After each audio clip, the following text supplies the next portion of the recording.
Imagine walking through New York City, craning your neck up at that iconic skyline, and suddenly, bam, your perfect view of the Empire State Building is gone. Blocked, replaced, overshadowed by a brand new, ultra-thin skyscraper that looks more like a giant glass needle than a place anyone would actually live. That's what's happening right now at 262 Fifth Avenue, and let me tell you, this tower has stirred up just about every emotion you can imagine. Excitement? Sure. Outrage? Definitely. Eye rolls? Oh, plenty of those. Now, I know what you're thinking. New York has new towers all the time. What's the big deal with this one? And honestly, that's fair. The city builds, tears down, and rebuilds like it's on steroids. But here's the thing. This skyscraper is different. It's not just about steel and glass. It's about what it represents. Luxury living for the absolute wealthiest of the wealthy, the loss of one of the most famous views in the world, and a design that feels like it's either brilliant or bland depending on who you ask. So buckle in, because this isn't just a story about construction. It's about controversy, inequality, and the future of New York's skyline. So let's set the scene. 262 Fifth Avenue is smack in the middle of Manhattan, just north of Madison Square Park and a short walk south of the Empire State Building. Pretty prime real estate, right?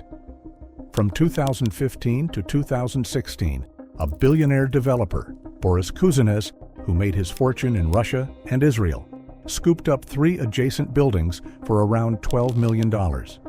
Oh, and he dropped another $6 million on air rights, because when you're planning to build a pencil-thin skyscraper, you need the legal permission to go tall. And tall he went. By 2016, the plans were on the table. A 54-story, 928-foot glass tower designed by the Russian firm Meganom, making their debut in the U.S. At first, the idea was to cram in 41 apartments, including a jaw-dropping 3-story penthouse nearly 10,000 square feet in size. Basically, a mansion in the sky. But then came delays, financing troubles. The luxury housing market in New York was cooling down because apparently there's only so many billionaires who want $20 million condos. Shocker, right? By 2019, construction stalled completely. And for a while, it looked like this project might just collapse into the category of wild New York ideas that never happened. But here's where things get interesting. In 2021, the site changed hands for $52.5 million. Excavation started back up, and suddenly the dream was alive again. Except this time, it was scaled back. Instead of a 1,000-foot monster with 41 condos, we're now looking at an 860-foot tower with just 26 units. That's right, 26 condos in a skyscraper that costs hundreds of millions to build. Let that sink in. Now, I don't know about you, but when I hear New York housing crisis, I don't immediately think, you know what we need? A super thin skyscraper with fewer apartments than a small suburban apartment building. Like, seriously? If you want to fuel criticism of luxury development, this is how you do it. But let's not get ahead of ourselves. The design itself is something to talk about. This building is the definition of a pencil tower. Each floor plate measures just 45 by 45 feet. That's tiny. Imagine living in a unit where the width of your living room is basically the same as the width of the entire building. The ratio of height to width is 19:1, which sounds technical, but in plain English, it's ridiculously skinny.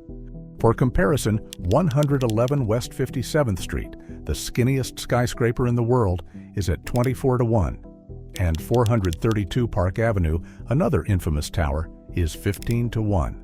So yeah, 262 Fifth Avenue sits right in the middle. And honestly, it looks dramatic. The crown of the building features a 70-foot golden arch and a massive oculus, which is basically a fancy word for giant hole that looks cool. The exterior combines sleek glass with aluminum paneling in a mosaic-like pattern. Some people say it's bold and artistic. Others say it looks like a glorified glass tube. But hey, taste is subjective. Inside, it's even crazier. Because when you only have 26 units, every single one is a palace. Think entire floor apartments with floor-to-ceiling windows offering views of the city in every direction. Duplexes stacked on top of each other. Penthouses that make regular million-dollar apartments look like broom closets. And on top of that, there's the usual luxury package: a gym, a terrace, private elevators, and even a garage for 14 cars.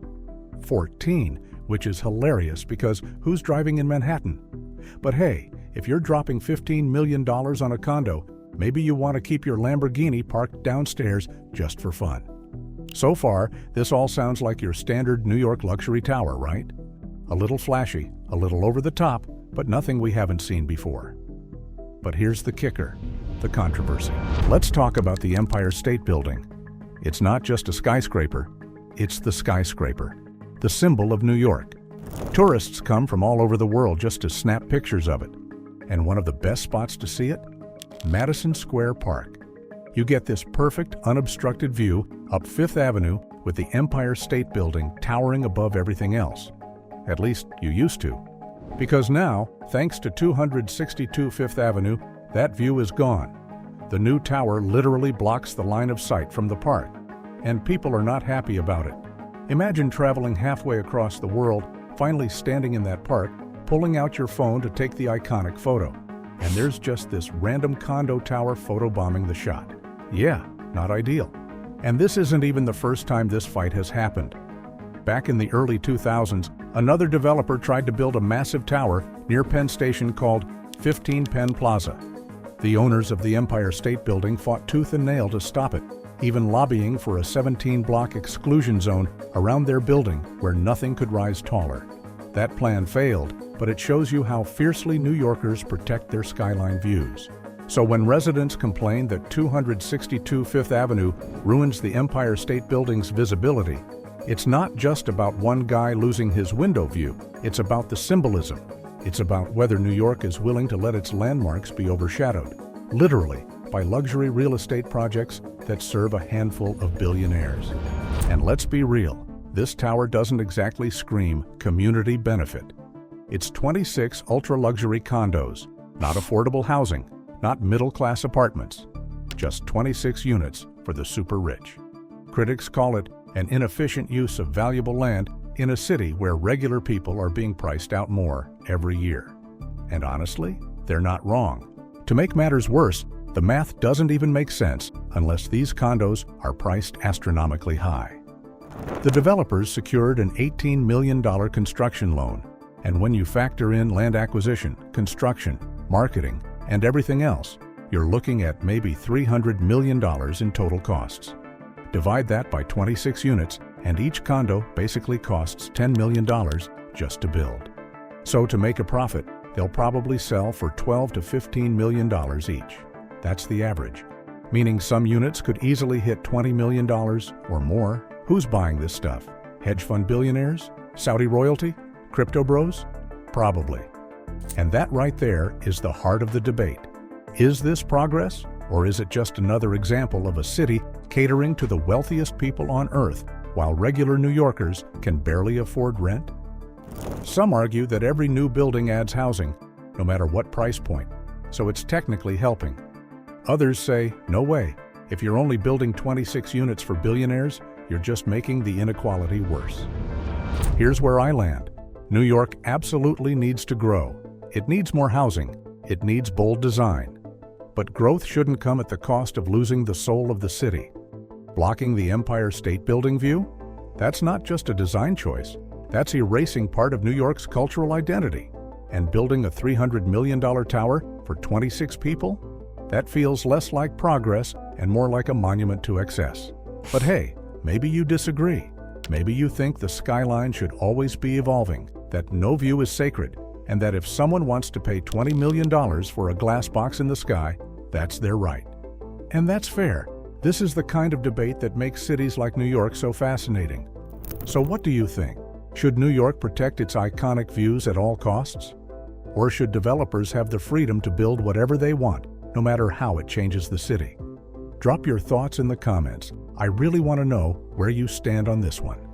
And before I wrap this up, I've got to say, this project is far from over.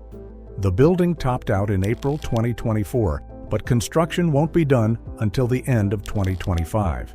Sales are expected to launch in spring 2025, complete with shiny renderings and jaw-dropping price tags. And if history tells us anything, there will be even more drama before the first billionaire moves in. At the end of the day, 262 Fifth Avenue is more than just another skyscraper. It's a symbol of ambition, inequality, design, controversy, and the constant push and pull between progress and preservation in New York City. Whether you love it or hate it, one thing's for sure, you can't ignore it. So yeah, next time you're walking through Madison Square Park and you notice the Empire State Building isn't where it's supposed to be, blame 262 Fifth Avenue, and maybe take a moment to think about what kind of city we want New York to be in the future. And hey, if you've stuck around this long, don't forget to hit that like button, subscribe for more deep dives into America's most fascinating projects, and drop a comment with your take. Should luxury pencil towers like this be celebrated or stopped? Let's get the debate going. Because love it or hate it, this tower is shaping the future of the world's most iconic skyline. And something tells me this isn't the last time New Yorkers will be fighting over who gets the best view.